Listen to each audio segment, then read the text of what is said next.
అంటే పవన్ కళ్యాణ్ గారిని నిష్ఠదరిద్రుడు అంటున్నా, నువ్వు నీచుడు అని చెప్పి అంటున్నా, టీడీపీ వాళ్ళు ఏం చేస్తున్నారు, జనసేనలో పదవులు పొందిన ఎమ్మెల్యేలు, ఎంపీలు, మంత్రులు ఏం చేస్తున్నారు, ప్రముఖ నాయకులు, మీడియా హెడ్లు ఏం చేస్తున్నారు, అన్ని పదవులు తీసుకుంటా పవన్ కళ్యాణ్ గారు ఇస్తే మీరు పవన్ కళ్యాణ్ గారిని తిడతా ఉంటే, చూస్తూ ఉంటే ఎంతవరకు సమంజసం అని ఒక విశ్లేషకుడిగా ప్రశ్నిస్తూ ఉన్నా. కానీ ఇక్కడ ఒక బాధతో ఈ వీడియో చేస్తూ ఉన్నా.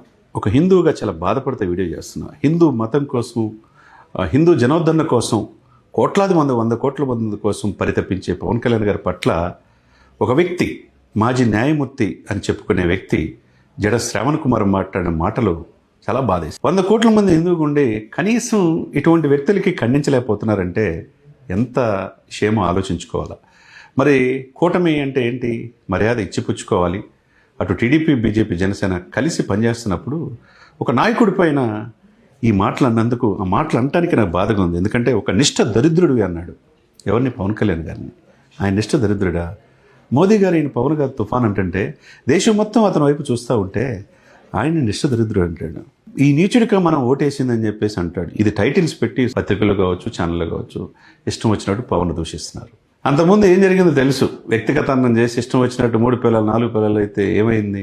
నాయకులందరూ ఏమైపోయారు? ఆయన అసెంబ్లీ గేటు కూడా దాటిన వాళ్ళంతా కూడా వాళ్ళు గేటు దాటిలని రాలేకపోయారు.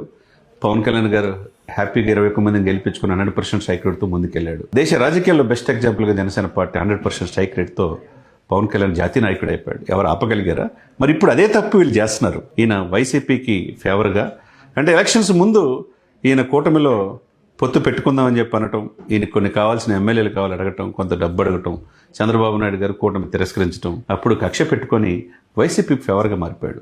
సరే, ఆయన ఏమన్నా చట్టసభలో గెలిచాడంటే జడ శ్రావణ్ కుమార్ అనే వ్యక్తి అంతకుముందు న్యాయమూర్తిగా పనిచేశాడు, రిజైన్ చేసి బయటకు వచ్చాడు.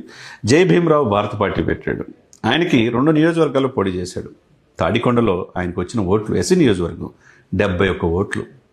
ఎంత దారుణం! తాడికొండలో ఆయనకు పోటీ చేస్తే వచ్చిన ఓట్లు 71.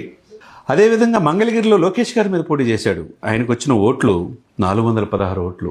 అంటే దీన్ని బట్టి మనం ఏం అర్థం చేసుకోవాలి? అక్కడికి నోటాకే 877 ఓట్లు వచ్చినాయి. అంటే తాడికొండలో, ఇక్కడ మంగళగిరిలో ఆయనకు వచ్చిన ఓటు పర్సెంట్ 0.16%. ఇక్కడ 71 ఓట్లు అంటే తాడికొండలో వచ్చిన ఓటు 0.4%. దీన్ని బట్టి ఈయన స్థాయి ఏందని ప్రజలకు తీర్పు చెప్పారు. కాబట్టి ఏం ఆలోచించుకోవాలి? మరి ఈ కనపట్టలేదా?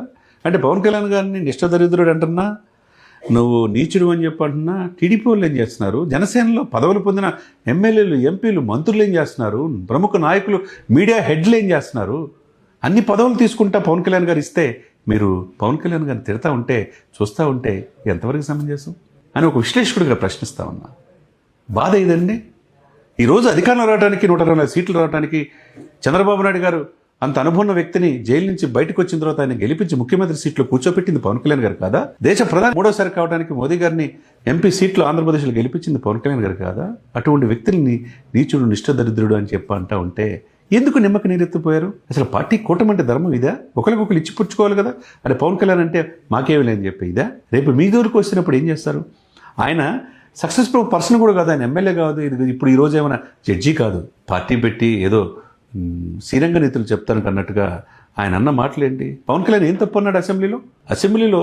అటు ఇస్లాం మీద కానీ, క్రిస్టియానిటీ కావచ్చు, వీటి మీద ఏమన్నా అంటే అల్లకొలాలను సృష్టించేవాడు, హిందువుల మీద దాడులు జరుగుతుంటే మీరు నిమ్మక్క నీరెత్తుగా ఉన్నారని చెప్పి 100 కోట్ల మంది హిందువుల్ని ప్రశ్నించాడు. వాళ్ళకల్లా ఇప్పుడు తెలుసుకుంటున్నారు.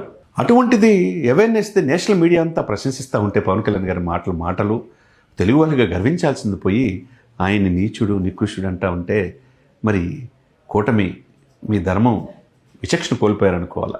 నాయకులంతా ఏమైపోయారు? పవన్ కళ్యాణ్ గారు తిడతా ఉంటే చూస్తూ ఊరుకుంటారా? చంద్రబాబు నాయుడు గారు 55 రోజులు జైల్లో ఉన్నప్పుడు అన్కండిషనల్గా సపోర్ట్ చేసింది పవన్ కళ్యాణ్ గారు కాదా? మరి మీ నాయకులంతా ఇప్పుడు ప్రశ్నించరా? జనసేనని ఎవరు ప్రెస్ మీట్ పెట్టి మాట్లాడరా? ఆయనకి 70 కోట్లు తాడికొండలో వచ్చినాయి, 416 మంగళగిరిలో వచ్చినాయి. నీ స్థాయి అది కాదని చెప్పి మీరు ఎందుకు మాట్లాడలేకపోతున్నారు? లోకేష్ గారికి 1,60,70,000 ఓట్లు వస్తే ఈయనకు వచ్చింది 416. ఈయన లోకేష్ని తిడతాడు, చంద్రబాబుని తిడతాడు, ఈరోజు పవన్ తిడతాడు. ఏంటి ఇంతవరకు సమంజసం? ఏమున్నట్టు, ఎవరు అధికారంలో ఆంధ్రప్రదేశ్లో ఉన్నట్టు అని ఆత్మపరిశీలన చేసుకోమని చెప్పి ఒక విశ్లేషకుడిగా అడుగుతా ఉన్నా. ఎందుకంటే ఇది కరెక్ట్ కాదు. రాజ్యాంగంలో హక్కు మీకు ఇచ్చారు కదా అని చెప్పి, వాక్స్వాతంత్రం ఇచ్చారు కాబట్టి, భావప్రకటన స్వేచ్ఛ ఉందగానని ఆర్టికల్ 14, ఆర్టికల్ 17, ఆర్టికల్ 21 ఏం చెప్తుంది? ఇతరుల మనోభావాలు దెబ్బతినకుండా మాట్లాడాలని చెప్తుంది. ఆయన మాట్లాడిన తప్పు కదే.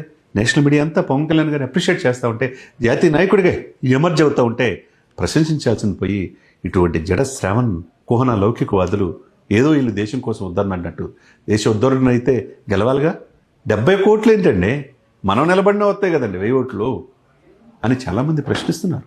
కాబట్టి ఇప్పుడైనా జనసేనలో పదవులు పొందిన వాళ్ళు 21 మందిని, ఆయన ఎమ్మెల్యేలు తీసేయండి, 20 మంది ఎమ్మెల్యేలు ఏంటి, 2 ఎంపీలు ఏంటి, ఎమ్మెల్సీలు ఏమైపోయారు, రేపు మాపు రాజ్యసభలో కూడా అడుగు పెడదాం అనుకుంటున్నారు.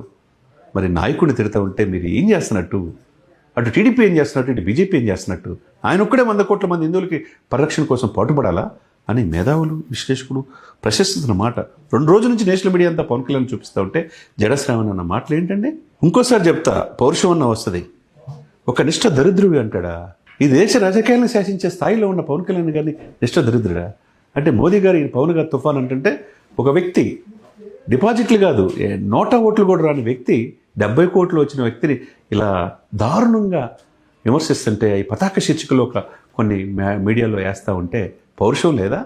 ఇలానే ఉంటే రేపు మీ జోలికి వస్తే ఏమైందో అర్థం చేసుకోండి. పవన్ కళ్యాణ్ గారు ఆయన వ్యూహం ఆయనకు తెలుసు, ఆయన ఏంటనేది దేశం మొత్తం చూస్తుంది కాబట్టి ఆయనకేం కాదు, ఇక్కడ రోజు రోజుకి ఆయన క్రాప్ పెరుగుతూ ఉంది.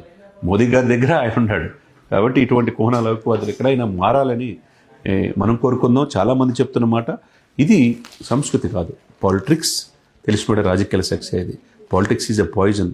ఇన్ని మాటలు పడి తిని ఇప్పుడు ఈరోజు దేశ రాజకీయ నాయకుడికి ఎమర్జ్ అయ్యాడు. నేషనల్ మీడియా అంతా పవన్ కళ్యాణ్ ప్రశంసిస్తుంది. ఇటువంటి జడశ్రావణల్ని కంట్రోల్ చేయాల్సిన బాధ్యత ఈ కూటమికి ఉంటుంది. ముఖ్యంగా కూటమిలో ఎమ్మెల్యేలు పదవులు పొందిన వాళ్ళు ఒక్కొక్కరు 4-5 పదవులు ఉన్నారు. జనసేనలో మీడియా హెడ్ అంటారు, ఆయన ఏమైపోయాడు? అందరూ పదవులు పొందిన వాళ్ళే. ఎవరు ఖండించరా? ఎమ్మెల్సీలు ఖండించరా? చక్కగా పోయి గేమ్స్ ఆడుకుంటా, క్రికెట్ కబడ్డీ ఆడుకుంటా ఉన్నారు. నాయకుడిని తిడతా ఉంటే ఏమైపోయారు అధికార ప్రతినిధులు? ఏమైపోయారు జనరల్ సెక్రటరీలు? ఏమైపోయారు పార్టీ అంతా మేమే కాపాడాము బతికించామని చెప్పేవాళ్ళు? జనసేనలో ఒకసారి ఆత్మపరిశీలన చేసుకోండి. జనసేన అధికారులు రావాలని ప్రజలు కోరుకున్నారని చెప్పేసి ఇదే ఛానల్లో అనేక ఇంటర్వ్యూలు చెప్పాం. పవన్ కళ్యాణ్ దేశ రాజకీయాలు ఎమర్జ్ అవుతాడని చెప్పాం. నెక్స్ట్ లెవెల్ ఎమర్జ్ అయ్యాడు. నేషనల్ మీడియా అంతా అతను చూపిస్తోంది. కానీ మీరెక్కడున్నారు అనేది కూటమి కూడా ఆత్మపరిశీలన చేసుకోవాలి. ఇటువంటి వ్యక్తుల్ని ఆదిలోనే తుంచేయాల్సిన అవసరం ఉండదు. ఇష్టం వచ్చినట్టు మాట్లాడితే మీరు, నేను చెప్పే కదా ఇప్పుడు తాడికొండలో 70 కోట్లు వచ్చినాయి, మంగళగిరి 416 ఓట్లు, అవి మీ దగ్గర సమాచారం లేవా? పదవులు పొందిన వాళ్ళు, హ్యాపీగా లగ్జరీ జీవితం అనుభవిస్తున్న వాళ్ళు మీ దగ్గర లేవా? ఎందుకు ప్రశ్నించలేకపోతున్నారు అనేది చాలామంది చెప్తున్నమాట. ఏది ఏమైనా కానీ రాజ్యాంగంలో, ప్రజాస్వామ్యంలో మర్యాదగా ఉండాలి, ఇచ్చిపుచ్చుకోవాలి, మాట అదుపులో పెట్టుకోవాలి. అప్పుడే మిమ్మల్ని విశ్వసిస్తారు. రాజకీయాలు ఇది మంచి పద్ధతి కాదు. వ్యక్తిగత అన్నం చేయడం మంచిది కాదు. వ్యక్తిగత అన్నం చేసి తన భార్యని, బిడ్డల్ని దూషిస్తే పవన్ కళ్యాణ్ గారి పట్ల ఏమైందో ఆంధ్రప్రదేశ్లో బెస్ట్ ఎగ్జాంపుల్. ఇప్పుడు మళ్ళీ అదే చేస్తున్నారు. అంటే భవిష్యత్తులో పవన్ కళ్యాణ్ గారు చెప్తున్నారు రాబోయే 15 సంవత్సరాలు మాయ అని అంటున్నాడు. వీళ్ళు ఇలా చేస్తూ ఉంటే రాబోయే 15 సంవత్సరాలు కూటమి మీద అధికారులు ఉండే అవకాశం స్పష్టంగా కనపడుతూ ఉంది. మరి కాలమే నిర్ణయించే